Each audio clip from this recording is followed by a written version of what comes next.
Assalamualaikum warahmatullahi wabarakatuh. Perkenalkan, nama saya Marzan Haidan Anam Salabi dari kelas Humas 1B. Hari ini saya akan menyelesaikan tugas ujian akhir semester saya, mata kuliah psikologi. Pertama-tama, mari kita panjatkan puji serta syukur kita kehadirat Allah Subhanahu wa taala yang mana telah memberikan nikmat dan karunia-Nya sehingga saya bisa menyelesaikan tugas ujian akhir semester mata kuliah psikologi ini.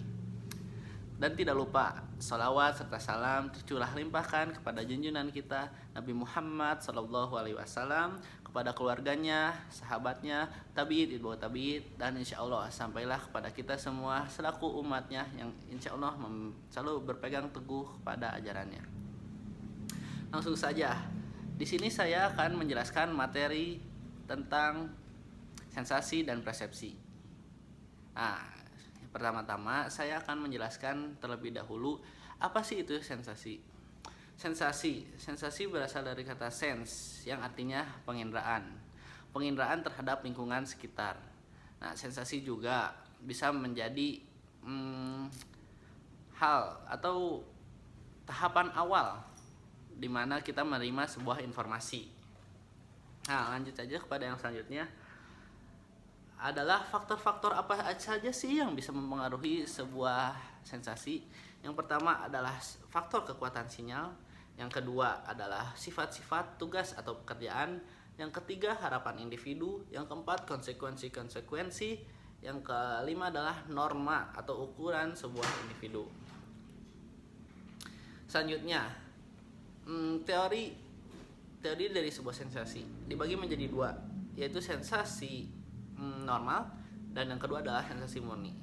Apa sih sensasi normal itu? Sensasi normal adalah berkaitan erat dengan persyarafan, di mana syaraf adalah menjadi sebuah konduktor atau penghantar dari stimulus yang kita dapatkan sehingga menjadi sebuah persepsi. Yang kedua adalah sensasi murni, di mana sensasi murni tersebut terjadi karena kemurnian. Contohnya, sensasi murni, contoh sensasi murni adalah di mana kita mendengarkan suatu suara yang tidak pernah kita kenal sebelumnya, akan tetapi otak kita mengimplementasikan suara tersebut terhadap benda yang pernah kita lihat sebelumnya. Selanjutnya adalah yang kedua adalah persepsi. Saya akan menjelaskan apa itu persepsi. Persepsi adalah proses ketika kita sadar akan banyaknya stimulus yang mempengaruhi indera kita. Selanjutnya, faktor apa saja sih yang bisa mempengaruhi sebuah persepsi? Yang pertama adalah faktor-faktor yang mempengaruhi persepsi. Sebelumnya mohon maaf, ada dua macam, yaitu faktor biasa dan yang kedua adalah faktor psikologis. Faktor pertama adalah faktor yang mempengaruhi persepsi adalah ketersediaan informasi sebelumnya. Tentu saja, apabila kita tidak memiliki informasi sebelumnya, kita tidak akan pernah bisa mempersepsikan suatu informasi. Yang kedua adalah kebutuhan. Seseorang akan mempersepsikan sesuatu sesuai dengan kebutuhannya. Yang ketiga adalah pengalaman masa lalu. Hasil dari proses pembelajaran, pengalaman akan sangat mempengaruhi bagaimana seseorang mempersepsikan sesuatu hal. Selanjutnya, dari faktor psikologis.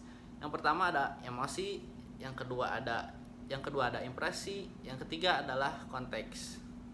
Nah, tentu saja ada alat untuk mempersepsikan sesuatu, yaitu alat tersebut adalah indera, di mana indera tersebut adalah sebagai berikut. Yang pertama adalah indera penglihatan, indera pendengaran, indera peraba, indera penciuman, dan yang terakhir indera perasa. Nah, dari 5 indera tersebut tentu saja ada sebuah proses untuk mencapai sebuah persepsi. Nah, proses tersebut adalah di mana indera menangkap stimulus, lalu stimulus tersebut diubah menjadi sinyal yang dimengerti oleh otak dan kemudian diolah oleh otak.